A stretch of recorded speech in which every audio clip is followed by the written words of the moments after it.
For InfoLive TV, I'm Dave Bender in Jerusalem. As we've had every day of the week, a different editorialist or an op-ed writer, so to speak, talking about the issues of the day, we have with us today Olivier Rafowitz, the CEO of InfoLive. Hi, Olivier. Hi, Dave. I wanted to ask you, since the political death, and I stress political death, of Ariel Sharon at the moment in the Israeli body politic, he's being considered almost as a saint now. What's this all about?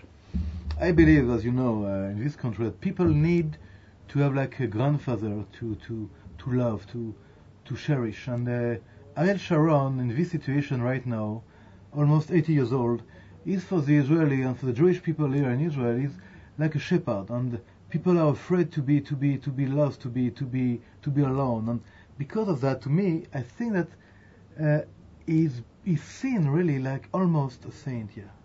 And it's very interesting because there's maybe a link between the old Jewish tradition and the modern politics in Israel.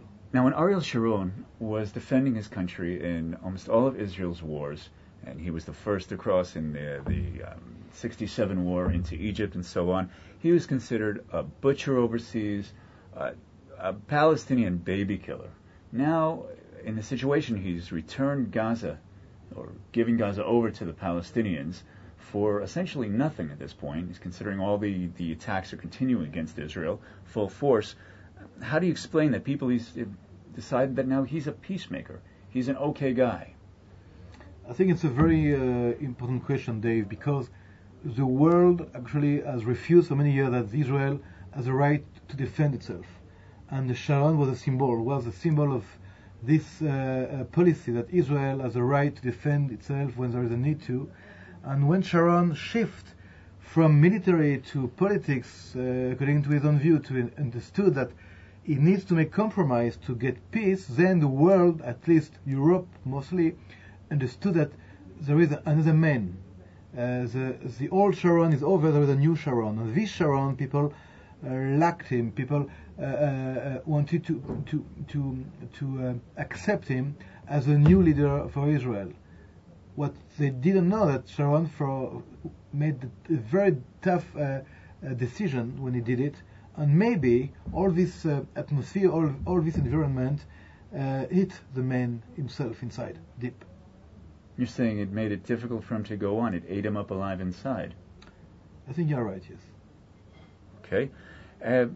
Now there's another question that comes up. Sharon is at death's door. Hopefully he'll pull out of it and he'll at least recuperate to some degree. But him, Yitzhak Rabin, what is it with peacemakers in this country that find themselves leaving by unnatural means? That's a real terrible question. And it seems that there is an impossibility for these men to finish what they want to do, and if they started the business, someone else has to continue to do this business. And maybe, I don't know, but in this kind of life for these men who are not only men but who are statesmen, they want to give the mission to someone else. And maybe in this situation, there is a message that the third generation, the new generation, has to continue this mission, which seems to be a very long one. One last question.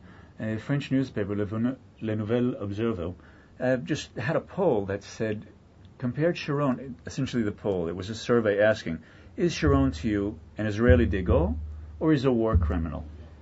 Isn't this an outrageous question, any way you look at it? Of course, it's outrageous, and it's very sad because now at this time when the world has changed towards Sharon, when Sharon himself has changed, these people, these kind of newspapers want to continue an anti-Zionist tradition to mix the old past with the new.